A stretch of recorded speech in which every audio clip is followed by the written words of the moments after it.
Squid Game is the latest Netflix hit show. It sounds like your typical Hunger Games setup, but the show has many deeper and wider meanings about society and humanity, especially in the context of Korea. Hi, my name is Ellen Nguyen. I'm a writer and content creator with a BSc degree in psychology.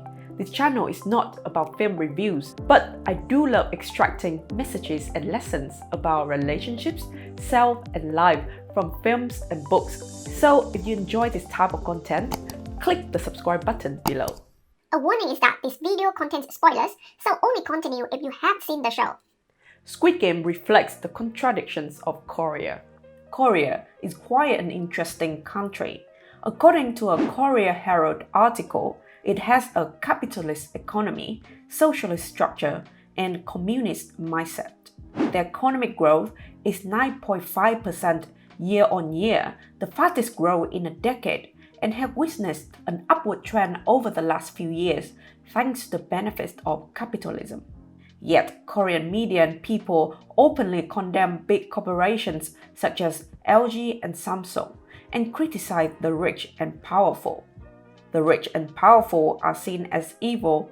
Being materialistic is bad. Squid Game reflects these contradictions of Korea very well. The participants understand the absurdity of the game. Most of them think that money is not worth risking their lives and hurting others for. They even have a democratic voting system. Yet eventually they willingly enter the game or the capitalist system and compete with each other to be the winner. But even then, they still hold on to values such as camaraderie, kindness, caring for others, and working together as a team. These values shine throughout the show. While the character Sang-woo comes to terms with doing whatever it takes for money, getting more and more cold-blooded as the show goes on. Our main guy Ji-hoon, presumably the character Korean people identify with the most, is increasingly torn apart and eventually decides he would rather save his friends and go home with nothing than have them killed and be rich. His values carry the plot till the end. The show also sends the message that there are many things that are worth more than being rich. For example, spending time with loved ones. In the end, when Ji-hoon comes home with the money, his mom is already dead. Later, he looks empty and doesn't even touch the money. It's meaningless to him.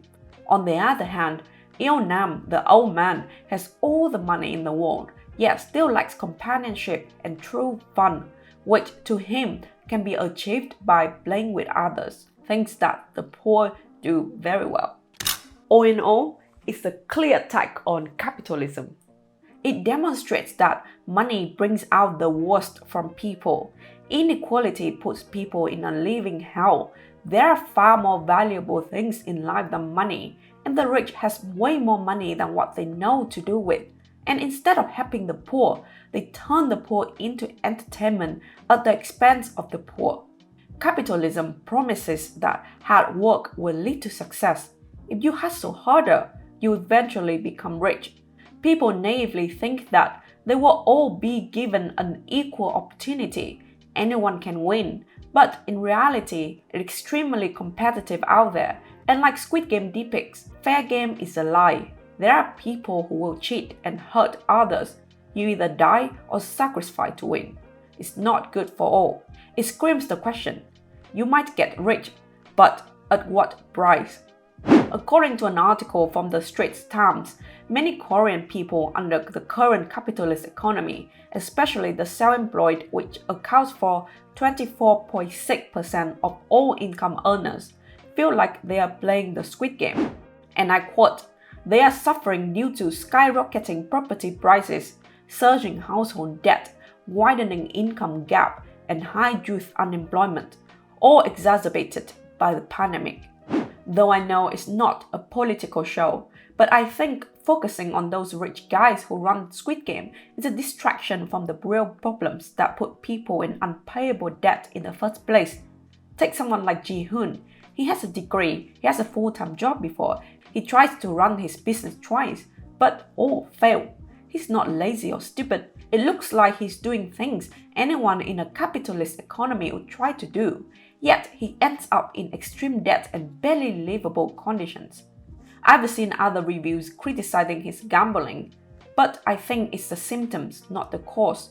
According to a Washington Post article, many politicians now use Squid Game as an illustration during their campaigns, promising they will make things better. But they don't understand or tackle the bigger problem of structural inequality. So even if Ji-hoon takes down Squid Game, the Squid Game in society is still playing. Even in the darkest time, there is still faith in humanity. A central question in Squid Game is whether there is good in humans. Il-nam, the old man and cold-blooded host of Squid Game, who represents the rich, surely doesn't expect it. In the final reveal, he bets Ji-hoon that no one will help the drunk man on the street. He also doesn't take it personally when Ji-hoon lets him die in the marbles game. He's more concerned about all the fun he has, and it's completely selfish. On the other hand, Ji-hoon and other characters that represent the poor again and again show kindness and the willingness to sacrifice for others. I believe their friendships and care for each other are what makes the show so memorable. It's a bloody, merciless setup, but the overall message is warm and hopeful. The only thing I'm not happy about is the final scene when Ji-hoon turns around from the plane. Good that he's on a mission to take down Squid Game, but it also means he's failing his daughter again. Come on. On that note, the show has many scenes that point out the sexist attitudes in men.